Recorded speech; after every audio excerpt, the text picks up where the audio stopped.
جھوٹ بولتے اگر جھوٹ بولتے ہیں تمہارے اندر نفاق کی ایک علامت ہے، منافق کی ایک نشانی ہے۔ دوسرے نمبر پہ فرمایا اذا وعد اخلف، جب وعدہ کرے تو وعدہ خلافی کرے، واذا اؤتمن خان، اور جب امانت رکھی جائے اس کے سامنے تو اس میں خیانت کرے۔ اور دوسری حدیث میں ہے چار، تاکہ یہ چار صفات جن کے اندر پائی گئی وہ خالص منافق ہوگا عملی طور پر۔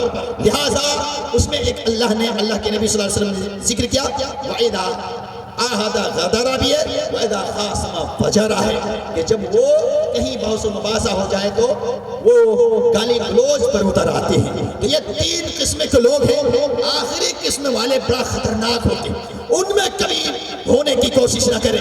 مسلمان جھوٹ نہیں بولتا، یاد رکھیں جو جھوٹ بولتا ہے باتوں میں وہ منافق ہے، منافق ہے۔ مسلمان خیانت نہیں کرتا، جو خیانت امانتوں میں کرتے وہ مسلمان نہیں۔ مسلمان کی شکل و صورت تو ضرور ہے لیکن وہ منافق ہے، اس کے اندر وہ نفاق کی علامت پائی جا رہی ہے۔ اس لیے ہمیں ان چیزوں سے بچنا ہے۔ تو قرآن مقدس میں شروع ہی میں اللہ نے انسانوں کو تین قسموں میں تقسیم کیا ہے۔ کہا قرآن پڑھ رہے ہو پڑھتا جا، اور کس میں ہونا ہے؟ پہلے لوگوں کے لیے ہم نے جنت تیار کر رکھی ہے، پہلے لوگوں کے لیے ہم حشر کے میدان میں آسانی بھی کریں گے، پہلے لوگوں کے لیے قبر کو ہم کشادہ بھی کر دیں گے، پہلے لوگوں کے لیے ہم عرش کے سائے میں اسے جگہ بھی دیں گے، پہلے لوگوں کے لیے ہم اپنے نبی کے ہاتھوں حوض کوثر کے پانی بھی پلائیں گے اور اسے جنت عطا کریں گے۔ ہمیں یہی سے ایک اپنے زندگی کے ایک راستہ لے لینا ہے۔ اور کون راستہ؟ کہ قرآن پڑھتے ہو، بچیوں سے میں کہوں گا اپنے گھروں کو لوٹ رہی ہو اس توحید کو، اگر جامعۃ التوحید سے تیری فراغت ہو رہی ہے تو بتاؤ توحید کیا ہے؟ توحید کو لوگ بھلا دیے، جب توحید بھلا دیا، رب کی معرفت دلوں میں نہ رہے، وہ ڈرتا ہے انسانوں سے، ڈرتا ہے دنیا والوں سے، ڈرتا ہے روزی روٹی کیسے ہمارے معاملہ ہوگا۔ جو اللہ والا ہو جاتا ہے، کائنات کے رب کی قسم، اس کا عقیدہ یہ ہوتا ہے ماں کے پیٹ کے اندر ہی ہوتا ہے، اسی وقت اس کی روزی لکھی جاتی ہے، اور جو اللہ نے روزی لکھتی ہے اس دانے کو کوئی چھین نہیں سکتا۔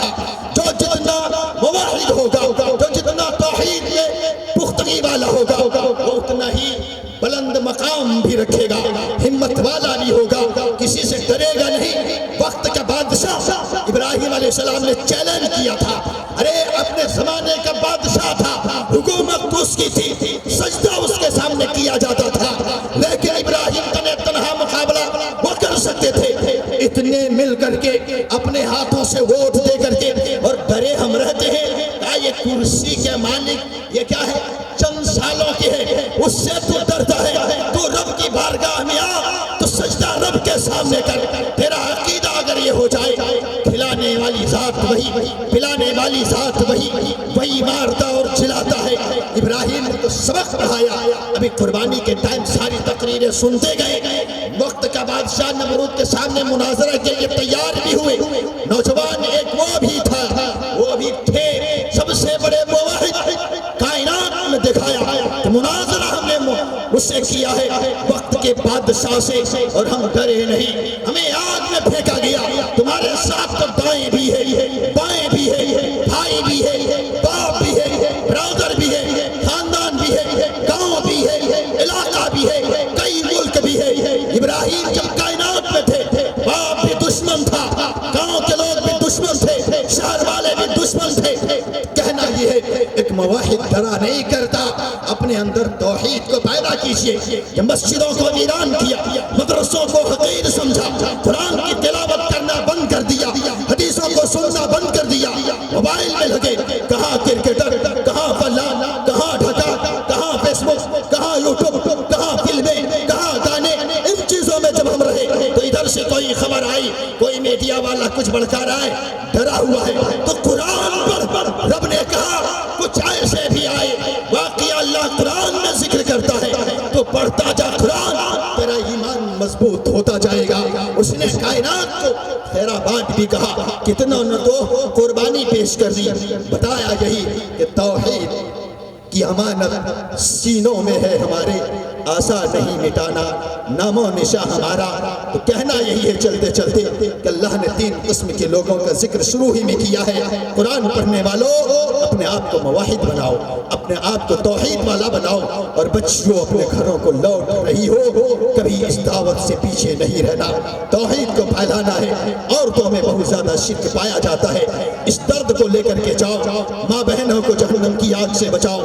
تمہارے اندر ایک تڑپ ہونی چاہیے، تمہارے اندر ایک شوق اور جذبہ ہونا چاہیے۔ پیارے نبی صلی اللہ علیہ وسلم راتوں کو نہیں سوتے تھے، دوستوں کو سمجھاتے اور بتاتے تھے کہ یہ قوم سمجھ جائے، مار کھا کر کے بھی توحید سمجھاتے تھے۔ تو آج بھی ہم سب کو توحید سمجھنا ہے اور دوسروں کو سمجھانا ہے۔ میرے بھائیوں، انہی چند کلمات کے ساتھ میں رخصت ہوتے ہوئے یہی کہوں گا، اللہ نے یہ زندگی دی ہے اور قرآن میں رب نے 3 قسم کے لوگوں کو بانٹا ہے۔ پہلے قسم کے اگر لوگ ہیں تب تو ہم کامیاب ہیں، ورنہ دنیا بھی ہم سے جا رہی ہے اور آخرت میں خسارہ اٹھانا پڑے گا۔ اس لیے مدرسوں کا خیال رکھیں، ان بچیوں اور بچوں کا خیال اور ان کی عزت کریں، علماء کے احترام کریں، ان کی باتوں کو مانیں اور آخرت سنوارنے کی کوشش کریں۔